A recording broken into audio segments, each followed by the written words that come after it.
Hello everyone, मैं doctor Aditya Jain हूँ। मैं दिल्ली, नोएडा और दिल्ली एनसीआर में एक ऑर्थोपेडिक सर्जन हूँ जो बेसिकली फोकस करता हूँ trauma, sports injuries, knee and shoulder arthroscopy and replacement में। आज हम बात करेंगे सबसे कॉमन प्रॉब्लम जो कि 20 to 30% of my patient clientage है, वो है ACL ligament tear. ACL ligament क्या होता है? ACL लिगामेंट होता है दोनों बोन्स के बीच में सेंटर में एक लिगामेंट जो इस नॉच के बीच में होता है।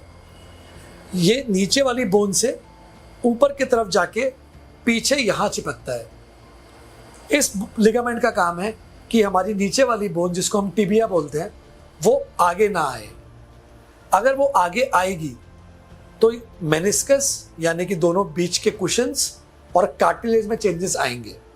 तो ज़रूरी नहीं है कि सबको ACL टियर हुआ और सबको ऑपरेट करना है, बट यस, अगर टियर कंप्लीट है, ग्रेड 3 है, अगर पेशेंट को इंस्टेबिलिटी रह रही है, अगर पेशेंट अपनी डेली रूटीन नहीं फॉलो कर पा रहा है, कोई स्पोर्ट्स नहीं खेल पा रहा है, तो उसको सर्जरी करानी पड़ेगी।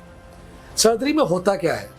सर्जरी में हम नीचे वाली बोन से ऊपर वाली बोन के बीच टनल्स ड्रिल करके पेशेंट के ही टिश्यूज को, जिनको हम टेंडन्स बोलते हैं, उनको लेके रोल करके हम टनल्स में अंदर डाल देते हैं और ऊपर वाली बोन और नीचे वाली बोन्स में किसी भी फॉर्म से, चाहे वो बटन हो चाहे वो स्क्रू हो, उसको फिक्स कर देते हैं।